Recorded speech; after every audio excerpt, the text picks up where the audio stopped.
হরে কৃষ্ণ। তো সবাইকে আমার প্রণাম। তো স্নান পূর্ণিমার পরের দিন হচ্ছে তখন শুরু হলো প্রতিপদা। স্নান পূর্ণিমা থেকে অমাবস্যা পর্যন্ত এই যে 15 দিন, এই 15 দিন হচ্ছে অনবসর। বলা হচ্ছে শুনু রাজন ময়া খ্যাতম ঈশ্বরস্য হি দর্শনে অদর্শনে অনবসর ইতি এবং কথিতং মুনিভি পুরাহ। ভগবান এই অনবসর 15 দিন কেউ তাকে দর্শন করবে না। এই দর্শন করলে অত্যন্ত অমঙ্গল হবে। শুধু একমাত্র কেউ দর্শন করতে পারবে না, কেউ সেবা করতে পারবে না, একমাত্র বিশ্বাবসুর বংশধর যে দৈতাপতি তারাই তার সেবা করতে পারবে। এটা গুপ্ত কার্য, গুপ্ত সেবা হবে বলা হয়, গুপ্ত সেবা। তো কেউ যেন না দেখে, সেটা দেখলে খুব অমঙ্গল হবে। যে দেখবে তার অমঙ্গল হবে।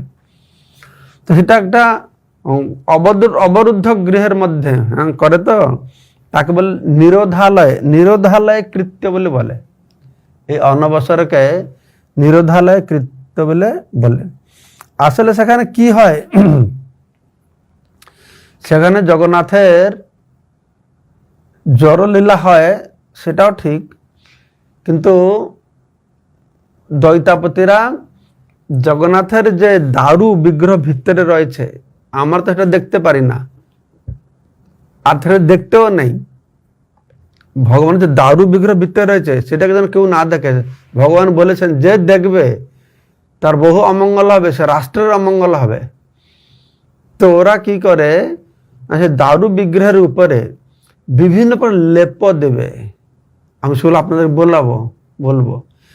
আর তারা মানসে কল্পনা করে, ভগবানের বিগ্রহ বানাবার জন্য সে কল্পনা করে ভগবানের মজ্জা, ভগবান নাড়ি, তার হাড়ি, তার চর্ম সব কিছু বানানো হবে।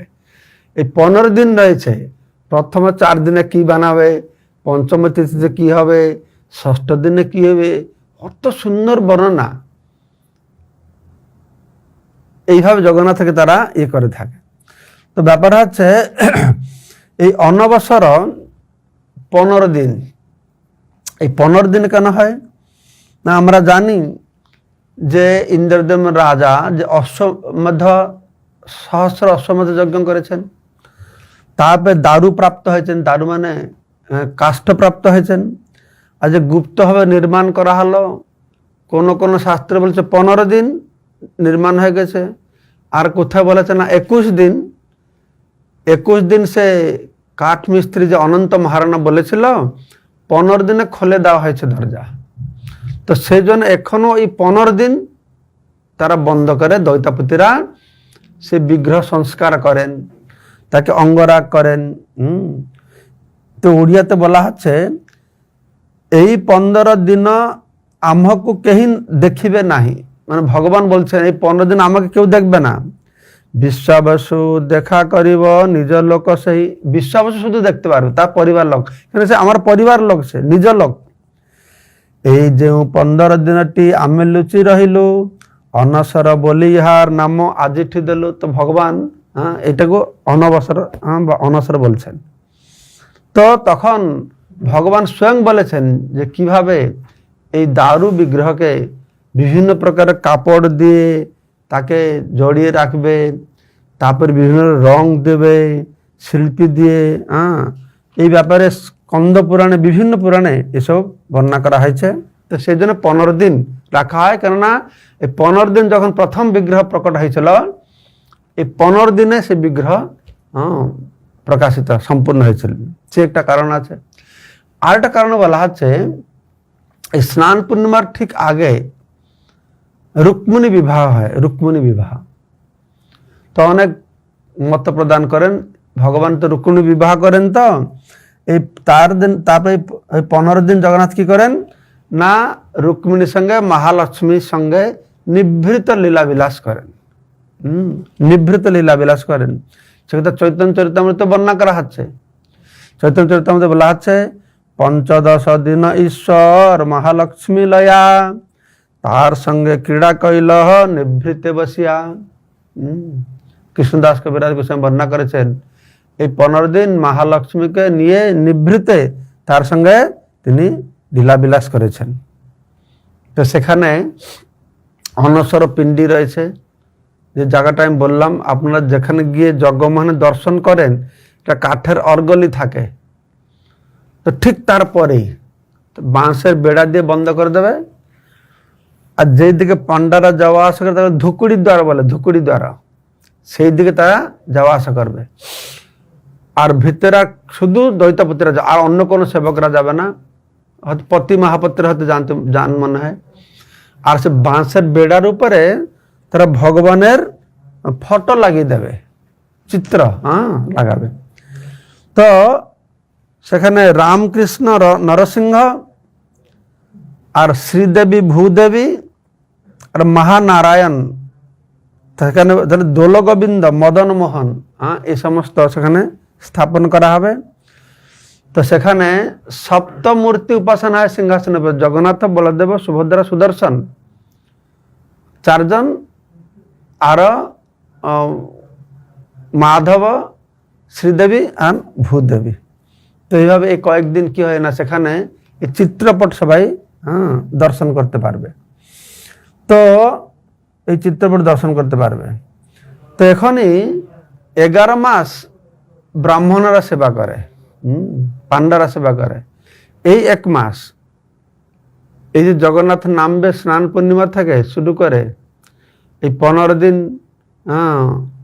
ওনার অনবসর হবে।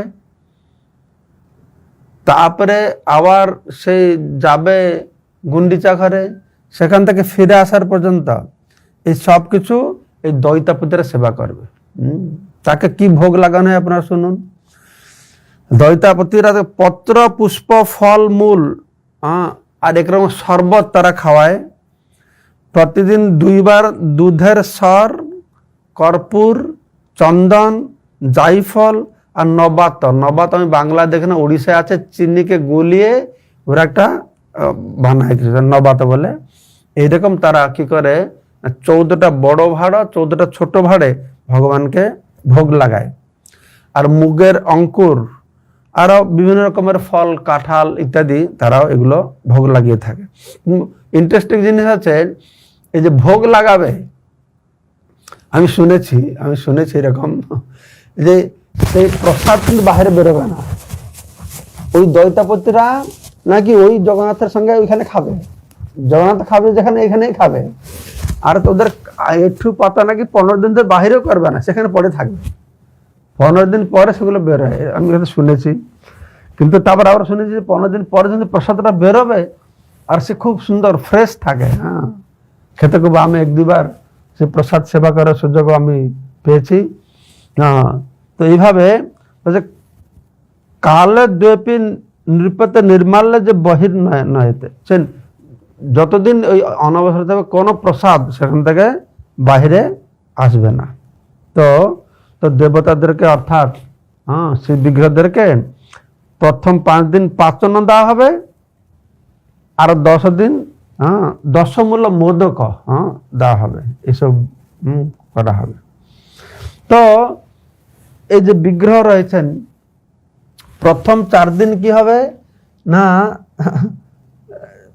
পৈতা লাগি হবে, তাকে পৈতা লাগি।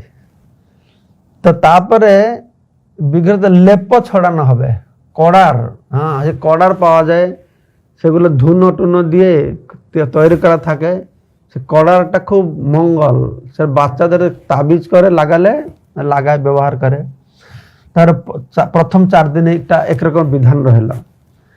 পঞ্চমী থেকে সপ্তমী পর্যন্ত, পঞ্চমী পরশ জঙ্গন বিড়িয়া মঠ, রাশি তেল, তিল তেল ওরা কি করে, আমি শুনেছি যে মাটির ভিতরে 1 বছর পুঁতে রাখবে তিল তেল। ওই তিল তেল, চুয়া, কর্পূর, ধুনা এসব জগন্নাথের অঙ্গে এগুলো লেপন করা হয়। বুঝতে পারছেন, এটা লেপন হয়ে গেল। আচ্ছা, একে বলে ফুলরি লাগি। অষ্টম দিনটা কি হবে না, তখন বিগ্রহের নারী কল্পনা হবে। নারী, যেমন আমাদের নারী আছে না, মজ্জা আছে, নারী আছে, তো নারী কল্পনা করে একটা পটবস্ত্র বিগ্রহকে লাগি করা হবে, বন্ধন করা হবে, তাকে বলে শ্রী কপড়া বলে। তারপরে সেদিন কি হবে না, ক্ষীর, অক্ষত চূর্ণ, চুয়া এগুলো সব রান্না করে তখন আবার লেপন করা, তাকে হলে মজ্জা, এটা নাড়ি হয়ে গেল ভগবানের, তার মজ্জা হলো, তারা এটা এরকম তার চিন্তা করে কল্পনা করে ভগবানের তৈরি করবে। আর নবমী দিন কি হবে না, রাশি, তিল, তেল আর ধুন এটা দিয়ে আবার তার উপর আবার লেপন করা হবে, করে সুন্দরভাবে পরিষ্কার করা হবে। আর দশমী দিন তখন ভগবানকে স্থাপন করা হবে একটা মণ্ডপের উপরে। আর সেই দিন কস্তুরী, কুঙ্কুম, চন্দন এগুলো লাগানো হবে, এটা হচ্ছে রক্ত, ভগবানের রক্ত, এটা কল্পনা করা হবে। আর একাদশ দিন কি হবে না, চন্দন লাগা, তার উপরে চন্দন, পুরাশের চন্দন লাগানো হবে, এটা হচ্ছে ভগবানের মাংস বলে কল্পনা করা হবে, ঠিক আছে, একে বলে খলি লাগি। তো এই একাদশ দিন হয়ে গেল, একাদশী পর্যন্ত এরকম হয়ে গেল। তো ব্যাপার হচ্ছে আমরা জানি না যে কত বিধিবিধান ভিতরে রয়েছে। ভগবান নিরাকার, কি নিরাকার দেখো, জগন্নাথ মন্দিরের যে বিধিবিধান রয়েছে, এই ভগবান নিরাকার মনে হয়, তার মাংস থেকে শুরু করে সব কিছু কল্পনা করে ভগবান সেখানে সেভাবে দিব্য। তো একাদশী দিন হয়ে গেল। আর দ্বাদশী দিন কি হবে না, শুক্ল বসন জড়ানো হবে, সেটা হলো মাংসের উপর, সেটা গেল না চর্ম, ভগবানের চর্ম কল্পনা করা হলো। তারপরে ভগবানের পাদ রচনা করা হবে। আর এইসব সময় কি হবে, এগুলো হচ্ছে কোনো শব্দ যেন বাহিরে যাবে না, সেজন্য কি হবে, সেখানে শঙ্খ, ঘণ্ট ধ্বনি করবে। তারপরে এরকম বিভিন্ন প্রকারের বিধিবিধান রয়েছে।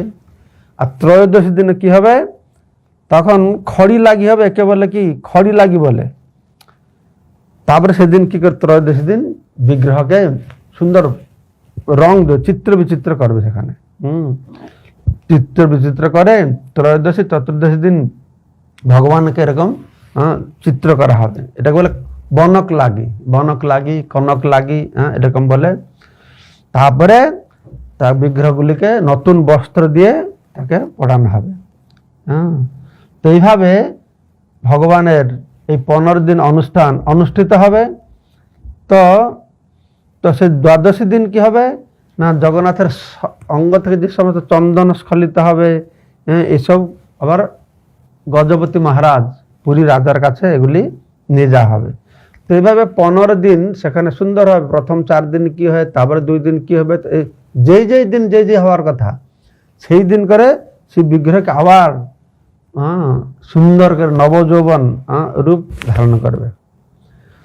তো তখন যখন বিভিন্ন প্রকারের শাস্ত্রের আবার বলছে, যখন এইভাবে ভগবান জোরলীলা করেন তখন নাকি ভগবানকে কেউ দেখতে নেই, শুধু তাই নয়, কেউ উচ্চস্বরে স্তুতি, জনান, কীর্তন এগুলো করতে পারবে না।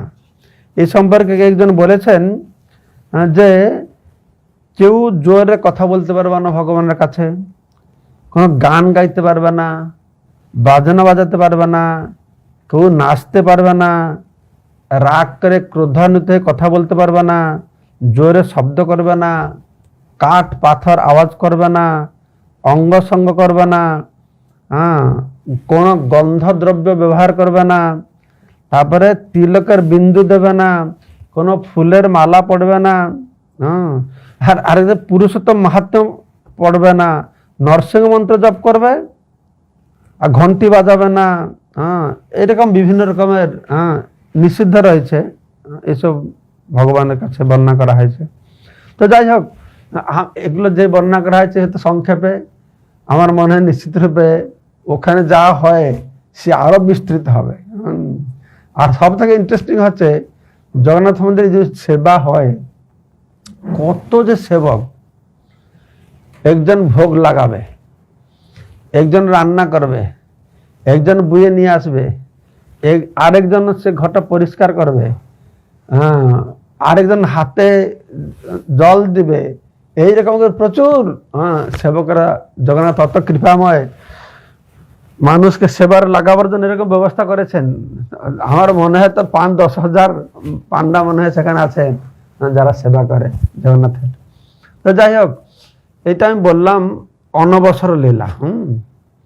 আসলে অনবসর লীলা মানে শ্রীল গৌরগোবিন্দ গোস্বামী মহারাজ বলছিলেন এটা জড়লীলা বলা হয়, কিন্তু ভগবানের এরকম শিব বিগ্রহকে সংস্কার করা হয়।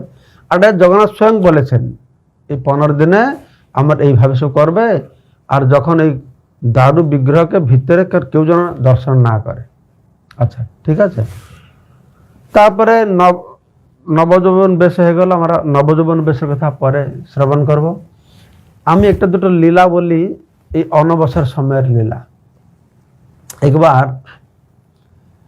একজন আলোয়ার দক্ষিণ ভারত থেকে এসেছেন, জগন্নাথের মহিমা শুনছেন, পুরাণে পড়েছেন, তো পুরীতে এসে দেখছেন তখন এই অনবসর সময়। তো বলছে আমি তো ভগবানকে দর্শন করতে এসেছি অনেক দূর ধরে। পান্ডারা বলছেন না, ভগবানকে দর্শন হবে না, ভগবানের জ্বর হচ্ছে। দক্ষিণ ভারতের ভক্ত তো ঐশ্বর্য মার্গের ভক্ত, তারা কি মানবে জগন্নাথের জ্বর হয় নাকি? হ্যাঁ, সে তো ভগবান। হ্যাঁ, তো আমাকে এখন দর্শন দিতে হবে? না না, আমাদের ভগবানের জ্বর হয়, তোমাদের ভগবানের জ্বর না হলে কেউ আমাদের ভগবানের জ্বর হয়। তো তুমি অপেক্ষা করো, আর 15 দিন পরে দর্শন পাবে। তো ও তো বলছে না, আমাকে এখন দর্শন দাও, নাহলে আমি আত্মহত্যা করবো। সেগুলো আমরা তো এখন তো আমাদের বিধান রয়েছে। তো উনি রেগে মেগে সমুদ্রে ডুব দিয়ে আত্মহত্যা করতে গেল। সমুদ্রে ডুব দিয়ে আত্মহত্যা করতে গেল, তো জগন্নাথ চিন্তায় পড়ে গেছে, না আমার ভক্ত যদি আমাকে দর্শন না পায় আত্মহত্যা করে তো বড় বদনাম। কিন্তু হনুমানকে পাঠিয়েছেন যে তুমি যাও, তাকে বুঝে টুঝে আবার নিয়ে আসো। তো হনুমান পেছনে পেছনে গিয়েছে। তো সেই লোকটা অনুভব করছে, সে আলোয়ার যে অনুভব করতে কে যে পিছনে আসছে। তো পিছনে তাকিয়ে দেখছে বিরাট, সে 30 ফুট লম্বা এক হনুমান তার পিছনে। কি ব্যাপার, আমাকে জগন্নাথ পাঠিয়েছেন যে তুমি বিশ্বাস করছেন ওনার জ্বর হয়েছে, সত্যি সত্যি জ্বর হয়েছে, তোমাকে 15 দিন অপেক্ষা করে দর্শন পাবে, যখন তোমাকে ডাকছেন তুমি আসো, তুমি আত্মহত্যা করবে না সমুদ্রে গিয়ে? তো এই লোকটা বলছে আমি যদি এখন ফিরে যাব জগন্নাথকে দর্শন করতে পারবো? না না, এখনই হবে না, 15 দিন অপেক্ষা করতে হবে। 15 দিন অপেক্ষা করতে হবে? তাহলে ঠিক আছে, আমি যাচ্ছি, এখন আত্মহত্যা করবো, তাহলে সমুদ্রে ডুবে মরবো সেখানে। তো হনুমান অনেক বুঝাচ্ছেন, সে বুঝতেই চায় না। তখন হনুমান ফিরে গেছেন। ইতিমধ্যে কি হয়েছে, এই লোকটা হাঁটা শুরু করেছে, কিন্তু কি হয়ে গেছে তখন তো এখন যেরকম ঘর বাড়ি রাস্তাঘাট আছে তখন তো সেরকম ছিল না, সব জঙ্গল ছিল। ও দক্ষিণ দরজা থেকে বেরিয়ে সমুদ্রের দিকে যাচ্ছে। সমুদ্রের মতো 2 কিলোমিটার হবে, মানে খুব বেশি হলে 2-3 কিলোমিটার হবে। তো যখন জঙ্গল ভিতরে ছিল, তো হনুমানের সঙ্গে কথা বলছে, কথা বলতে বলতে দিকটা হারিয়ে ফেলেছে। তো ফলে সে সমুদ্রের দিকে হাঁটা না দিয়ে দক্ষিণ দিকে গেলে সমুদ্র পাবে, সে পশ্চিম দিকে হাঁটা দেওয়া শুরু করেছে। তো হাঁটছে হাঁটছে আর হাঁটছে, 5 কিলোমিটার হয়ে গেল, 10 কিলোমিটার হয়ে গেল, 15 কিলোমিটার হয়ে গেল, আর সমুদ্র পাশে না মরবে কি করে? 20 কিলোমিটার হয়ে গেল। আর যত সময় অতিবাহিত হচ্ছে, তার মনের ব্যগ্রতা আরো বেড়ে যাচ্ছে। ভগবানকে কখন দেখবো, কেন দেখতে পারলাম না, আমি অর্থভাগ্য। এরও তার ভক্তির অত তীব্র ভাব হয়েছে যে ভগবান কাউকে দর্শন দেন না, ব্রহ্মা শিব পর্যন্ত দর্শন দুর্লভ। তার ভক্তির তীব্রতা দেখে ভগবান নিজেকে নিয়ন্ত্রণ করে রাখতে পারে না, সঙ্গে সঙ্গে তার সামনে প্রকট হয়ে গেছেন। সে যে ব্রহ্মগিরি যে বলেছিলাম গতকালকে, এই ব্রহ্মগিরিতে অলারনাথ মন্দির আছে, চতুর্ভুজ রূপে দর্শন দিয়েছেন। কারণ আলুয়ারা তো নারায়ণ ভক্ত না, যে যথামাং প্রপদ্যন্তে তাং তথৈব ভজামিহম, চতুর্ভুজ রূপে দর্শন দিয়েছেন। তো সেখানে সে তার নাম ছিল আলুয়ার, যেহেতু আলুয়ার জন্য ভগবান প্রকট হয়েছেন আলুয়ারনাথ, পরে অপভ্রংশ হয়ে অলারনাথ হয়ে গেল। অলারনাথ আপনারা যারা যাবেন দর্শন করবেন, মহাপ্রভু এই 15 দিন যখন পুরীতে জগন্নাথ দর্শন করতে পারতেন না, সেই বিরহ তো খুব হতো, দর্শন হচ্ছে না, তাই তিনি গিয়ে অলারনাথে থাকতেন। কিন্তু অলারনাথের চতুর্ভুজ রূপ তার সামনে আসতেন না, যে শ্যামসুন্দর রূপ দর্শন করতেন। আর ইন্টারেস্টিং জিনিস দেখবেন, সেখানে যখন মহাপ্রভুকে প্রথম প্রণাম করেছেন, তার ভক্তিতে পাথর গলে গেছে, সেই পাথরটা এখনো সংরক্ষিত করে রাখা হয়েছে। আর সে একবার সে সেবকের ছেলে ভোগ লাগাতে গিয়ে ভগবান খাচ্ছে না, ও কান্না করছিল বসে বসে, ভগবান কেন খাচ্ছে না? তো ভগবান খাওয়া শুরু করে দিয়েছে। তারপরে বাবা আসছে, প্রসাদ কোথায়, না ভগবান খেয়ে নিয়েছে। তুমি বেটা নিজে খেয়ে ভগবান খেয়ে নিয়েছে বলছো, আজকে আমি তুমি যা দেখি এরকম ভগবান খাচ্ছে। তা সে গিয়ে ভোগ লাগাচ্ছে, এ ফুটো দিয়ে দেখছে যে সত্যি সত্যি বিগ্রহ থেকে ভগবান এসে খাওয়া শুরু করে দিয়েছে। তো ব্রাহ্মণের চিন্তা হয়ে গেছে, রোজ যদি ভগবান এরকম খেয়ে নেয় তাহলে আমার পরিবার চলবে কি করে। হ্যাঁ, তো সঙ্গে সঙ্গে দরজা, আরে তুমি সব খেয়ে ফেলছে বলে দরজা খুলে ফেলছে। তো ভগবান তাড়াহুড়া করে চলে খেয়ে নিয়েছে। সে গরম সুইট রাইস পড়ে হাত পড়ে গেছে, হ্যাঁ, ঠোঁট পড়ে গেছে, আর ছাতিতে এই ফোসকা পড়ে গেছে। সে দাগ এখনো রয়েছে, আপনারা গিয়ে দর্শন করতে পারবেন। তো এই অনবসর সময় এই একটা লীলা হলো। আর একটা অদ্ভুত লীলা হলো, এই অনবসর সময়ে কর্মাবগিরি বলে একজন মহান তান্ত্রিক ছিলেন, খুব ভারতের প্রসিদ্ধ তান্ত্রিক। তো শাস্ত্র থেকে তিনি জেনেছেন, তিনি ভারত ভ্রমণ করতে শুরু করেছেন। সারা ভারত ভ্রমণ করে শেষে তার ভারত ভ্রমণ সমাপ্ত করবে জগন্নাথকে দর্শন করে, এই সিদ্ধান্তে নিয়ে তিনি এসেছেন। তো বড় তান্ত্রিক, শাস্ত্রজ্ঞ। তো জগন্নাথ পুরীতে এসে দেখেছেন মন্দির বন্ধ। তো কেন মন্দির বন্ধ, না জগন্নাথের জ্বর হয়েছে। কি ফালতু, পরম ব্রহ্মার তার জ্বর হয়? হ্যাঁ, এই কি ম্যালেরিয়া জ্বর হয়েছে, না টাইফয়েড জ্বর হলো? কোন মশা কামড়ে ভগবানকে জ্বর হয়? হ্যাঁ, ভগবানের জ্বর হবে কি করে, সে তো পরম ব্রহ্ম। বলছে না না, আমাদের ভগবান তো জ্বর হয়। ভগবান কেন জ্বর হবে, ভগবানকে জ্বর হয়? কিন্তু ভগবান এই জ্বর লীলা করেন যাতে ভক্ত তার অন্তরঙ্গ সেবা করতে পারবে। সেজন্য তিনি জ্বর প্রকাশ করেন, ভক্ত অন্তরঙ্গ সেবা করতে পারবে। কিন্তু যে ভক্ত নেই তারা তো বুঝবে না, জ্ঞানীরা বুঝবে না, যোগীরা বুঝবে না, তান্ত্রিকরা বুঝবে না, তারা তো হাসবে, এ কি ভগবান আবার জ্বর হয় নাকি, ওরা হেসে যাবে।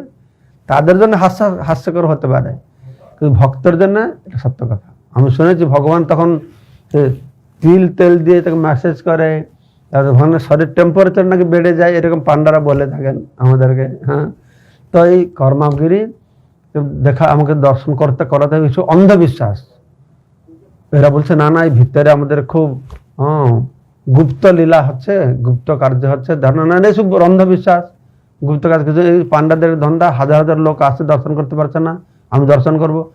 আমরা পারবো না, তুমি রাজার পারমিশন নিয়ে আসো। তো তখন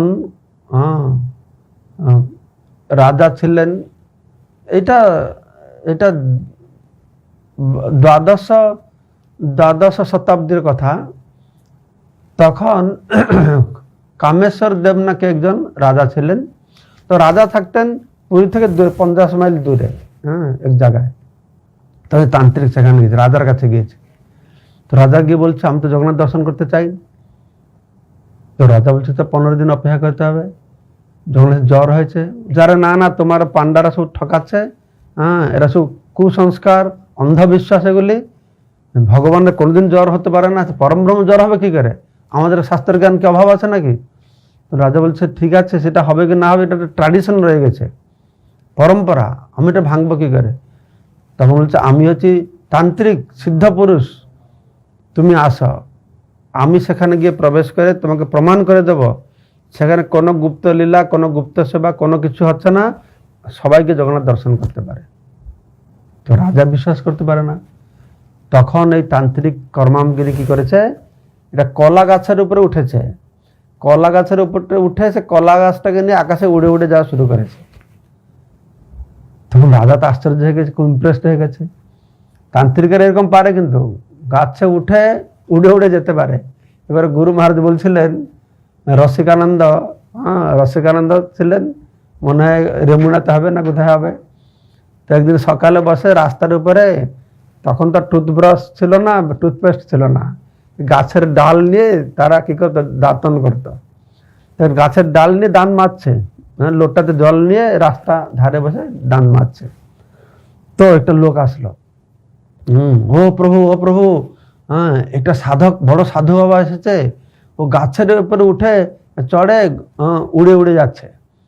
আর রসিকানন্দ শুনছে না, ও দাঁত মেজে যাচ্ছে, দাঁত মেজে যাচ্ছে। ও প্রভু, হ্যাঁ আসুন আসুন দেখবেন।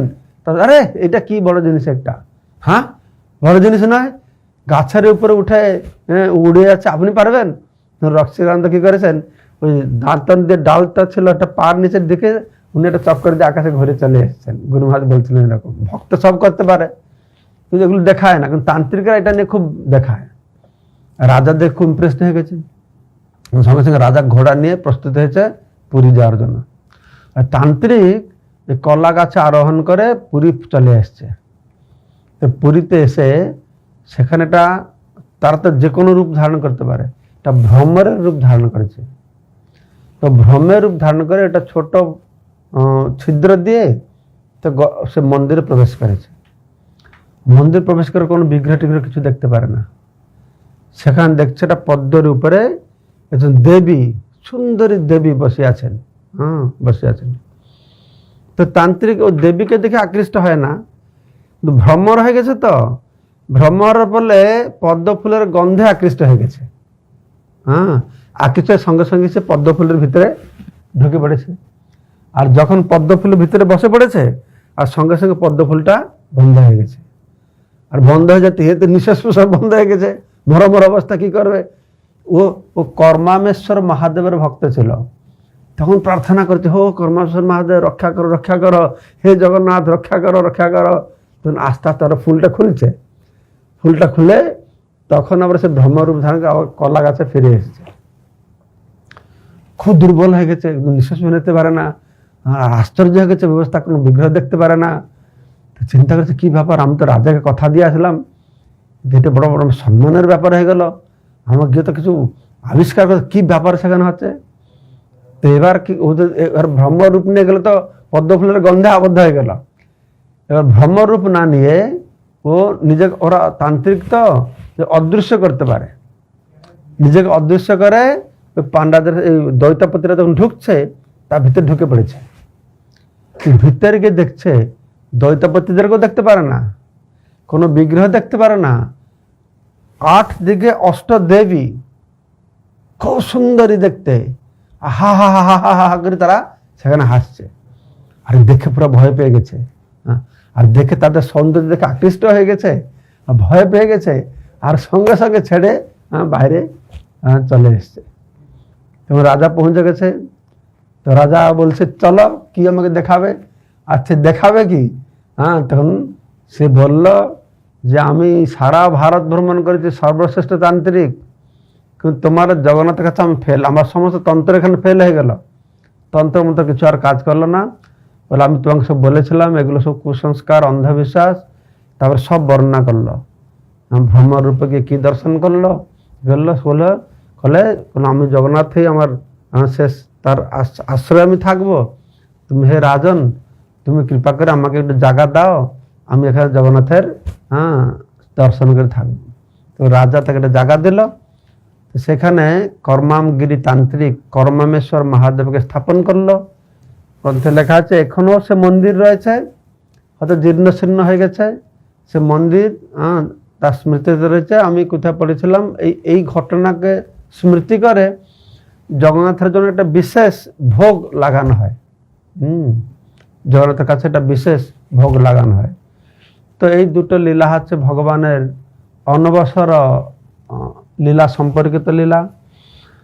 তো আমি যেটা কালকে বলেছিলাম আপনাদেরকে, আমরা ধারাবাহিকভাবে আমার কথার প্রসঙ্গটা এরকম থাকবে, যেন আমাদের স্নান পূর্ণিমা শ্রবণ করলাম, অন্নবসর শ্রবণ করলাম। কালকে আমরা ভগবানের নবযৌবন বেশ শ্রবণ করব। ঠিক।